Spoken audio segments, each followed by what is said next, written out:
नमस्कार दोस्तों, हमारे YouTube चैनल पर आपका स्वागत है। जैसा कि आपको पता है कि हमने यात्रा वृत्तांत की पहले 4 वीडियो बनाई थी, जिसमें हमने यात्रा वृत्तांत कंप्लीट कर लिया है। आज हम बात करते हैं रेखा चित्र की। तो रेखा चित्र अंग्रेजी के स्केच का हिंदी पर्याय है। रेखा चित्र क्या है? अंग्रेजी के स्केच का हिंदी क्या है? पर्याय है। इसके बाद में हम रेखा चित्र की एक छोटी सी परिभाषा कर लेते हैं। जब कोई लेखक किसी वस्तु, किसी व्यक्ति, घटना या निजी अनुभूतियों को शब्दों द्वारा रेखांकित करता है तो उस रचना को क्या है? रेखा चित्र कहते हैं। जब कोई लेखक किसी वस्तु, किसी व्यक्ति, घटना या निजी अनुभूतियों को अपने शब्दों द्वारा रेखांकित करता है तो उस रचना को क्या कहते हैं? हम रेखा चित्र कहते हैं। इसके बाद में हम बात करते हैं कि रेखा चित्र का जो विकास है वो क्या है? द्विवेदी युग से माना जाता है और इसके जो प्रवर्तक है पद्म सिंह शर्मा को माना जाता है। रेखा चित्र के जो प्रवर्तक है पद्म सिंह शर्मा को माना जाता है और हिंदी का प्रथम जो रेखा चित्र है वो पद्म पराग को माना जाता है 1929 ईस्वी। इसके बाद में हम बात करते हैं बनारसी दास चतुर्वेदी की। बनारसी दास चतुर्वेदी का एक रेखा चित्र है, ये है औरंगजेब नाम से।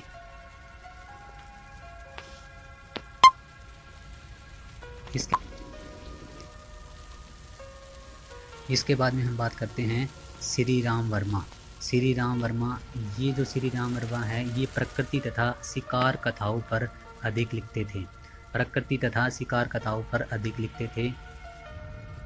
तो इनके 4 रेखा चित्र है। सबसे पहला है बोलती प्रतिमा 1937, प्राणों का सौदा 1939, जंगल के जीव 1949, वे कैसे जीते हैं 1957 ईस्वी।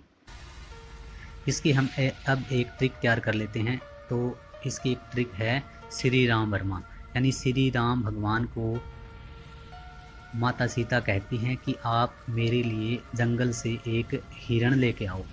तो इससे हम एक ट्रिक तैयार कर लें कि बोलती प्रतिमा, यानी हिरण क्या है? पहले एक बोलती प्रतिमा थी, उसको क्या है श्री राम ने क्या है अपने बाण के माध्यम से उसको मार दिया है। इसके बाद में क्या है? प्राणों का सौदा, उसके क्या है? प्राणों का सौदा हो चुका है। फिर वो क्या है? श्री राम वहाँ पर खड़ा खड़ा सोचता है कि जंगल के जीव कैसे जीते हैं, उनके बारे में सोचता है कि जंगल के जीव कैसे जीते हैं। बोलती प्रतिमा, यानी बोलती प्रतिमा, हिरण, प्राणों का सौदा, उसके क्या है? हिरण का क्या है? प्राणों का सौदा हो चुका है। जंगल के जीव, फिर श्री राम वर्मा क्या सोचते हैं कि जंगल के जीव कैसे जीते हैं।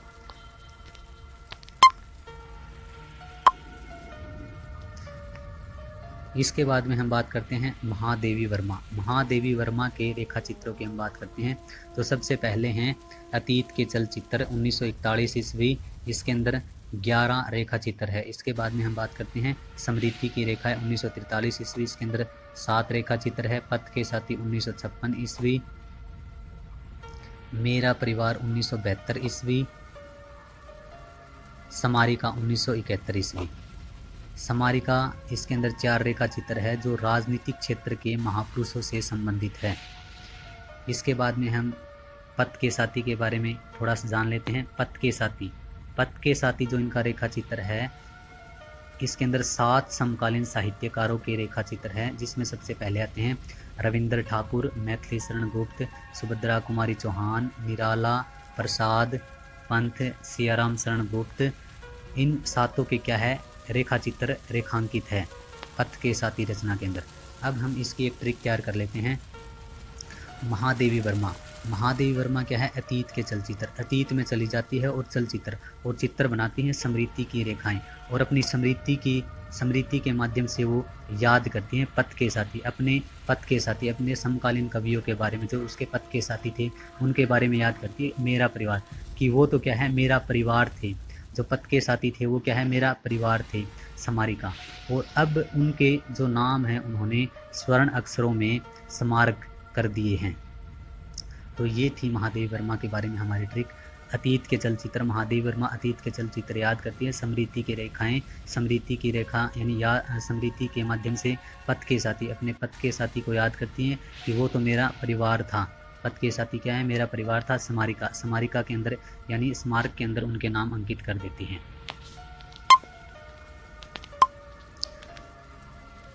अब हम बात करते हैं बनारसी दास चतुर्वेदी की। बनारसी दास चतुर्वेदी का एक हमने पहले किया था औरंगजेब नाम से। अब इनके 3 और हैं यानी कुल 4 हैं, तो दोबारा से करते हैं एक बार और। इसकी एक ट्रिक तैयार करते हैं। बनारसी दास चतुर्वेदी यानी बनारसी दास चतुर्वेदी यानी बनारसी दास के है चतुर व्यक्ति हैं और वो क्या करता है? औरंगजेब के पास जाता है, हमारे आराध्य, और कहता है कि आप हमारे आराध्य हो। रेखा चित्र, मैं आपके लिए एक रेखा चित्र लेके आया हूँ। इसके अंदर, इस रेखा चित्र के अंदर सेतुबंध, भाई इसके अंदर सेतुबंध यानी सेतु के बारे में लिखा गया है। भाई जिस समय आप युद्ध करने के लिए जाते हो तो नदी वगैरह आपको पार करनी होती है, तो उस पर सेतु यानी कि पुल कैसे बनाया जा सकता है उसका विवरण रेखा चित्र के अंदर दिया गया है। रेखा चित्र के अंदर दिया गया है। बनारसी दास क्या है? चतुर्वेदी यानी चतुर बंदा है। औरंगजेब के पास जाता है और उसको कहता है कि हमारे आराध्य, आप हमारे आराध्य हो।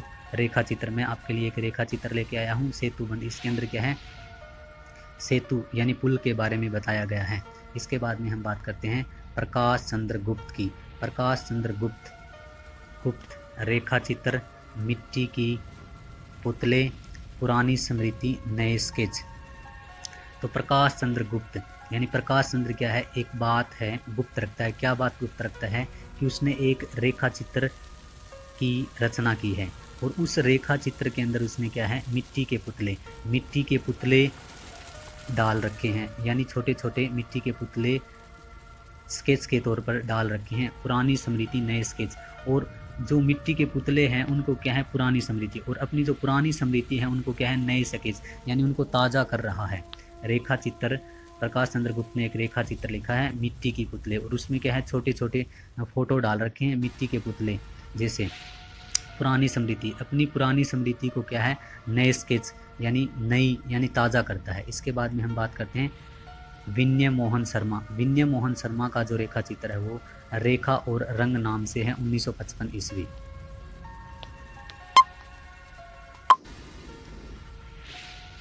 इसके बाद में हम बात करते हैं राम वृक्ष बेनीपुरी। राम वृक्ष बेनीपुरी का जो रेखा चित्र है सबसे पहले है लाल तारा नाम से है, 1938 ईस्वी। इसके बाद में है माटी की मूर्तें, 1946 ईस्वी। इसके बाद में है गेहूं और गुलाब, 1950 ईस्वी। इसके बाद में है मील के पत्थर, 1957 ईस्वी। राम वृक्ष बेनीपुरी, लाल तारा, माटी की मूर्तें, गेहूं और गुलाब, मील के पत्थर, ये 4 इनके रेखा चित्र है। इसके बाद में हम बात करते हैं कन्हैया लाल मिश्र प्रभाकर की। कन्हैया लाल मिश्र प्रभाकर का जो रेखा चित्र है उनमें सबसे पहले हैं भूले हुए चेहरे, जिंदगी मुस्काई, माटी हो गई सोना, दीप जले शंख बजे, महके आंगन चहके द्वार, बाजे पायलिया के घुंघरू, क्षण बोले कण मुस्काई। अब हम इसकी एक ट्रिक तैयार कर लेते हैं छोटी सी। कन्हैया लाल मिश्र प्रभाकर यानी कन्हैया क्या है? लाल मिश्र प्रभाकर यानी मिश्र के घर जाता है सुबह सुबह यानी प्रभा के समय जाता है। भूले हुए चेहरे, और प्रभाकर यानी मिश्र कहता है कि भूले हुए चेहरे आज हमारे घर कैसे पधारे। जिंदगी मुस्काई, आपके आने से हमारी क्या है? जिंदगी मुस्काई है। माटी हो गई सोना यानी कन्हैया लाल यानी श्री कृष्ण भगवान के पाँव पड़ने से हमारे घर में क्या है? माटी सोना हो गई है। दीप जले शंख बजे यानी दीप जलने लगे हैं, शंख बजने लगे हैं। महके आंगन चहके द्वार, आंगन महकने लगे हैं और द्वार क्या है? चहकने लगे हैं। बाजे पायलिया के घुंघरू, और आपके पधारने से क्या है? हमारे आंगन में छन छन हो गई है। पायलिया के जो आपके घुंघरू बज रहे हैं। क्षण बोले कण मुस्काए, अब तो क्या है? क्षण भी बोल रहे हैं और कण मुस्का रहे हैं। तो ये हमारी एक छोटी सी ट्रिक थी।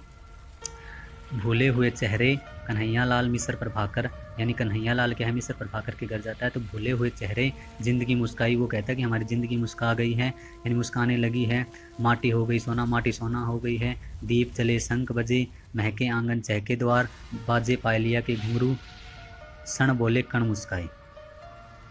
तो ये हमारी छोटी सी ट्रिक थी। इसके बाद में हम बात करते हैं प्रेम नारायण टंडन की। प्रेम नारायण टंडन का जो रेखा चित्र है वो रेखा चित्र नाम से है 1959 ईस्वी। इसके बाद में हम बात करते हैं डॉक्टर नगेंद्र। डॉक्टर नगेंद्र चेतना के बिंब। डॉक्टर नगेंद्र से हम बात कर लें, डॉक्टर नगेंद्र से नरेंद्र मोदी जी बात करते हैं। चेतना के बिंब यानी डॉक्टर नगेंद्र यानी नरेंद्र मोदी जी वो क्या है, चेतना के बिंब यानी चेतना के बिंब यानी अपनी चेतना के बिंब से क्या है, देश विदेश को क्या है अवगत कराता है, चेते में करवाता है। डॉक्टर नगेंद्र यानी कि नरेंद्र मोदी चेतना के बिंब यानी जागृत करता है अपनी चेतना के माध्यम से, अपनी चेतना के बिंब के माध्यम से देश विदेश यानी लोगों को जागृत करता है। कौन जागृत करता है? डॉक्टर नगेंद्र यानी कि नरेंद्र मोदी 1967 ईस्वी। इसके बाद में हम बात करते हैं उपेंद्र नाथ अस्क। रेखा और चित्र मंटो मेरा दुश्मन। रेखा और चित्र यानी उपेंद्र नाथ अस्क क्या है, अस्क बहा रहा है यानी आंसू बहा रहा है।